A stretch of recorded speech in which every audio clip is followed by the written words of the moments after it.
സമാധാനം എന്നത് ചിലർക്ക് വെറും കടലാസിലെ വാക്കുകൾ മാത്രമായിരിക്കാം. എന്നാൽ ഇസ്രായേലിനെ സംബന്ധിച്ചിടത്തോളം രാജ്യസുരക്ഷ എന്നത് ലോകരാജ്യങ്ങൾക്ക് മുന്നിൽ വിലപേശാനുള്ള ഒന്നല്ല. ഹമാസ് ആയുധം താഴെ വയ്ക്കാൻ പോകുന്നു എന്ന് അമേരിക്കൻ പ്രസിഡന്റ് ഡൊണാൾഡ് ട്രംപ് പറഞ്ഞു തീരും മുൻപേ ഗസയിൽ ഇസ്രായേൽ അവരുടെ പണി തുടങ്ങിക്കഴിഞ്ഞു.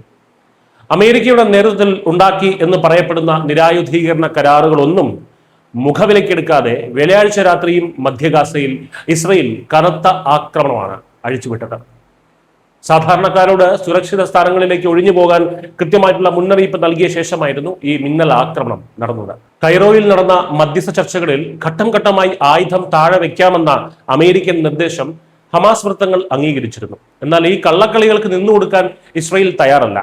ഗസയുടെ സമ്പൂർണ്ണ നിരായുധീകരണം എന്ന തങ്ങളുടെ പ്രധാന ആവശ്യത്തിൽ ഒരു ഇഞ്ച് പോലും വിട്ടുവീഴ്ച ചെയ്യാൻ അവർ ഒരുക്കമല്ല എന്ന് വ്യക്തമാക്കുകയാണ് ഈ ആക്രമണങ്ങൾ.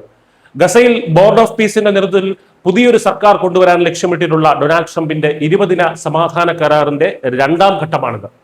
സൗദി അറേബ്യയും ജോർദാനും ഖത്തറും അടക്കമുള്ള അറബ് രാജ്യങ്ങൾ ഗസയിലെ ഈ സമാധാന നീക്കങ്ങൾക്ക് പൂർണ്ണ പിന്തുണ പ്രഖ്യാപിച്ചു. ഇതിനോടകം രംഗത്ത് വന്നിട്ടുമുണ്ട് അവർ. എന്നാൽ കടലാസിലെ ഈ സമാധാന വാഗ്ദാനങ്ങൾക്കപ്പുറം യഥാർത്ഥ ഗ്രൗണ്ട് റിയാലിറ്റി എന്താണെന്ന് ഇസ്രായേലിന് നന്നായി അറിയാം. ഘട്ടഘട്ടമായിട്ടുള്ള നിരായുധീകരണം എന്നത് തീവ്രവാദികൾക്ക് വീണ്ടും സംഘടിക്കാനുള്ള സമയം നൽകുന്നതിന് തുല്യമാണ്. അന്താരാഷ്ട്ര തലത്തിലുള്ള കയ്യടികൾക്ക് വേണ്ടിയോ വൻ ശക്തികളുടെ സമ്മർദ്ദങ്ങൾക്ക് വഴങ്ങിയോ സ്വന്തം രാജ്യത്തിന്റെ പരമാധികാരവും സുരക്ഷയും പണയപ്പെടുത്താൻ തയ്യാറല്ലെന്ന ശക്തമായിട്ടുള്ള സന്ദേശമാണ് ഇസ്രായേൽ ഇതിലൂടെ നൽകുന്നത്. ലോകരാജ്യങ്ങളുടെ പ്രശംസയോ തീവ്രവാദികളുടെ പൊള്ളയായിട്ടുള്ള വാഗ്ദാനങ്ങളോ അല്ല, മറിച്ച് സ്വന്തം ജനതയുടെ സുരക്ഷയാണ് ഒരു ഭരണകൂടത്തിന് വലുത്. അതിർത്തിയിലെ ഭീകരവാദം വേരോടെ പിഴുതെറിയാതെ അവിടെ ഒരു സമാധാനം സാധ്യമല്ലെന്ന് യാതൊരു വിട്ടുവീഴ്ചയുമില്ലാതെ അവർ ലോകത്തിന് മുന്നിൽ വീണ്ടും വീണ്ടും തെളിയിക്കുകയാണ്.